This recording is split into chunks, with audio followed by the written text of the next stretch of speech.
works so you can play. MiniWarGaming's Reign of Chaos. MiniWarGamer Dave here from MiniWarGaming.com. Welcome Wargamers to the Reign of Chaos series. In this video we're going to be talking about tactics for plague zombies. That's right, these guys right here. Yeah, Resident Evil fan, like I just love these guys so much. The zombies, who doesn't like zombies? If you think about all of the armies in the Warhammer 40k universe, and you think of Chaos Space Marines, and you think of your cultists, which zombies are, essentially, you are the luckiest player because you get to field zombies. Who doesn't like zombies? Perhaps this guy doesn't like zombies.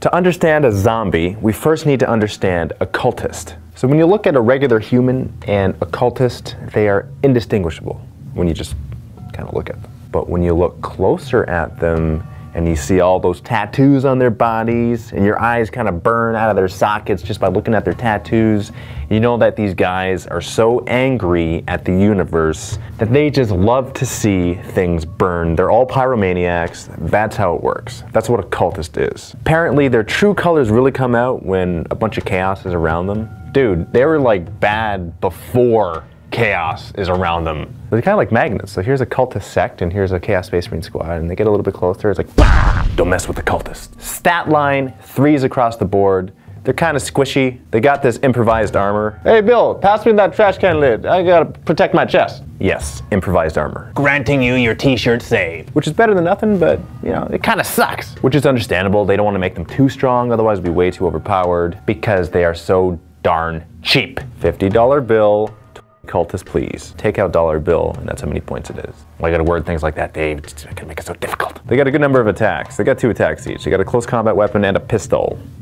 Auto pistol, that's not that great, but still, it's not a pistol. Typically, you want to bring 20-man squads. They're an excellent troops choice, but enough about the cultists. We're here to talk about the zombies. That's what we really want to talk about, right?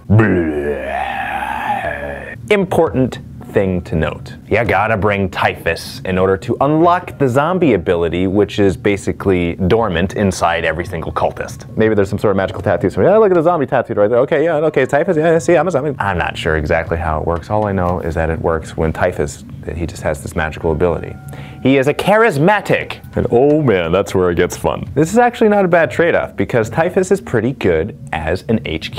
He is not the best HQ, but he is pretty good. Now that I'm a bona fide zombie, let me tell you what I'm able to do for you. So my squad of 20 guys just got blown up. All 19 of them. I'm the only one left. I am fearless. I'm not going anywhere. That is absolutely correct. They are fearless.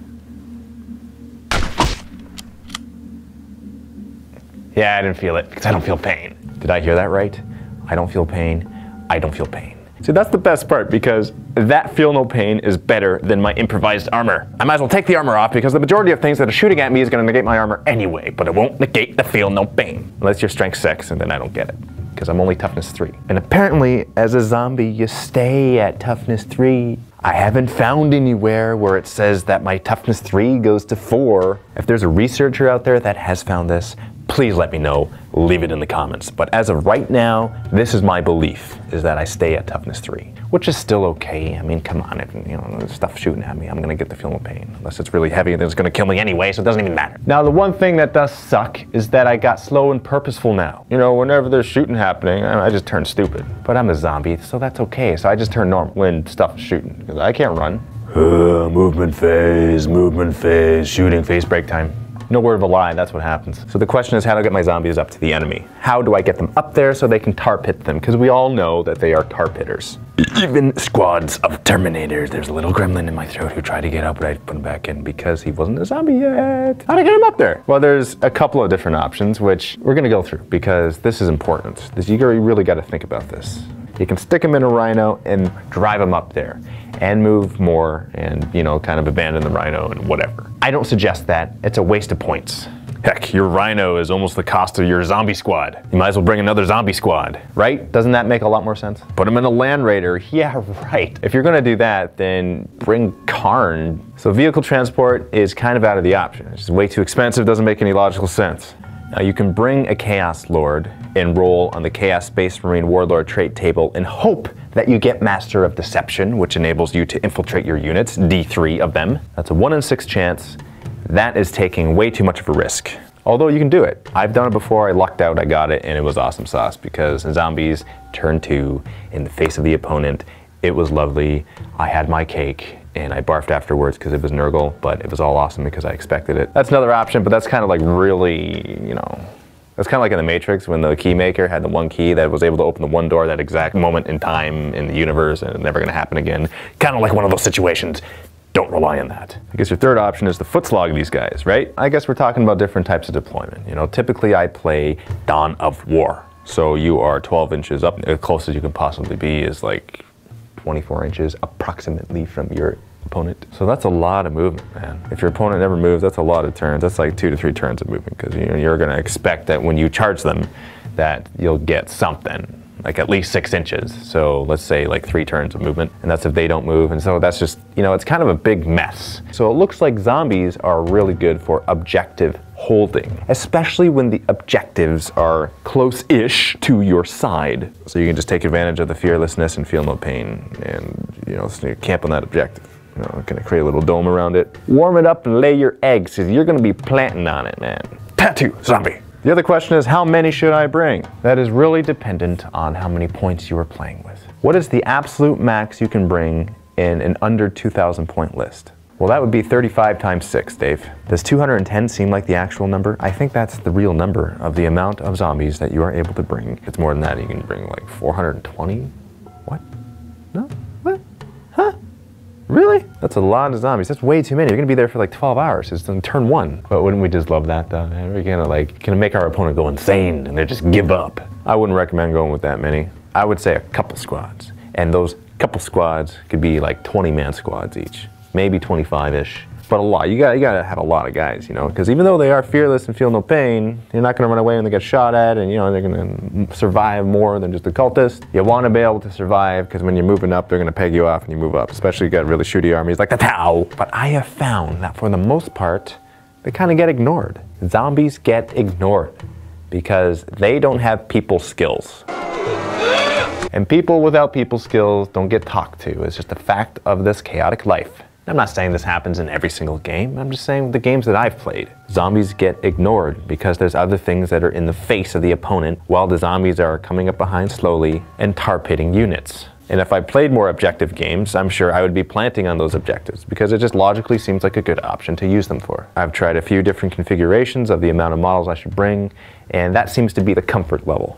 2 squads, 20-man squads. They lose an attack, man, that sucks. Their pistol, they don't get to shoot it anymore because the fine motor skills don't seem to be existent. Single close combat weapon. That looked like 2. Single close combat, that's all you get. What else should I bring them with? This is a very important question because you can't just have an army of plague zombies. I've tried it before, it doesn't work out so well. You know, it's fun, but you just get slaughtered and then nothing else happens. Basically, it's like, okay, here, it's gonna take you 5 turns to kill me and that's the game. So let's do it. They are a supporting unit. They aren't the $20 million A-lister actor. They are the supporting roles that have all the talent. Were you thinking Plague Marines? I hope you were thinking Plague Marines because that's a very good addition to the army. Plague Marine's kind of like the bigger brother of the Plague Zombie. And it goes well with the Nurgle theme. I'd say it's probably the #1 option I would choose because it's another infantry unit, you got shooting abilities, you're tougher, and you can't ignore Plague Marines. Plague Marines are good at everything. Maybe a Defi too. I think I'd throw Defi in there, you know, shoot up some pie plates and then have the zombies move up. Should you put Typhus with your zombie unit? One might think, hey, I got an extra 20 wounds. I have done this in the past. I recommend against it. Reason why is because Typhus, he's good in close combat. You want to get him up there. You're not going to get him up there if you're being foot slogging the whole game. This is not going to want it. It's a waste also if he's sitting on an objective. You want him to get up there. So don't hang out with the zombies. They're like your students, okay? You're not supposed to be hanging out in the same places outside of school with your students, so that's just my logic. Don't do it. Hang out with the Plague Marines. Hitch a ride with them. They will get up there. They know where the action is. They are the veterans. They will get you to glory. Zombies are fun. Fun factor 10. Do these lie? They do not. So in conclusion, bring plague zombies. You need typhus in order to bring him, which is not bad because he's a good close combat unit and he's beefy and he's got a demon weapon. He's a good HQ, okay? You gotta bring him in order to have zombies. Zombies are fun and they are good and they will make you win games and they will make you love your life and have a lot of fun and make you smile. That's the bottom line. Bring them with another unit like Plague Marines. Don't bring them just by themselves because that'll make you hate your life. You're just gonna spend the whole game as like mind-numbingness to just watch them die the entire time. You wanna see them die, you expect that, but you wanna be able to like do stuff too. Watching the irritation on your opponent's face is different than watching the glee in his face as he is killing you slowly. It's kind of like torture, man. Just bring something else with him. Thank you very much for watching. Please leave a comment. Let me know a couple things. Let me know what else you would like me to do tactics on and your experiences with plague zombies. What your successes have been. What builds you have found have worked for you. I would love to see it, hear it, read it, live it, breathe it, eat it. I was gonna say poop it, but we're just going too far here. Come on, this camera's supposed to shut off like 2 seconds ago.